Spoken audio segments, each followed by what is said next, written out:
Yun, good morning mga idol. Kami po pala nga ni may reunion ng aming batch ng taong 2004. Diyan po sa Kaigangan, Buena Vista, Marinduque.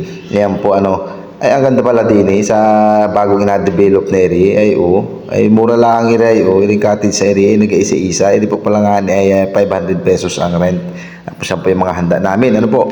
Yan ay napakaganda talaga. Yan ang habang inahintay ko ng kaklase ko ay isang banat muna.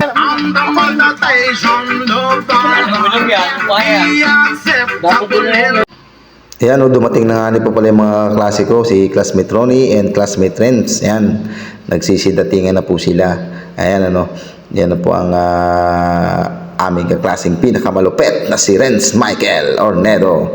Yan, at ito naman po yung classmate Annabel at asawa naman ni Paring Ingot na si Maring Badet. Yan, at saka ito po yung aking klase naman ay si Radimel Felipe, Renz Michael, Lian Cruzado. Ayan, at ako naman, ayan na nga nagkainan na. Anong lupit ni katata anong bagsi kay Papa, todo na naman talaga namang hindi nag-almusal na naman. Yan ang napaghandaan niya na ito yung punsyonan. Yan ang nangunguna. Ay tingnan pa naman yan ang takaw. Hala, Papa todo, kainan ng todo yan, katatay. Ay tingnan pa naman na yun. Ako talaga hangang-hanga sa iyo, katatay. Satuali Amerikano. Ano nagpapagtaro sa tugtog?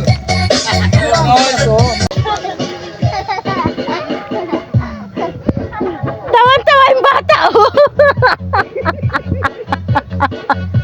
Patay ka niya.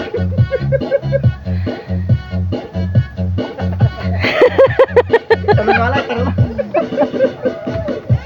Sigaw! Mama doon! Yon! Sigaw mo rin! Mama doon!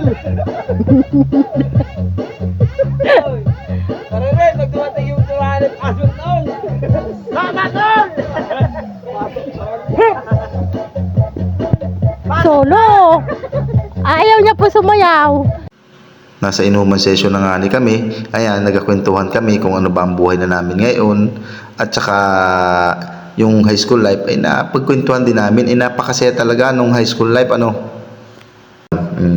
Tapos ayan na nga po, nagliguan na sa dagat yung pamilya ni Paring Ingot at saka pamilya ni Paring Radimil. Ayan ay hanggang din nilalaan muna po yung video ko. Maraming salamat po.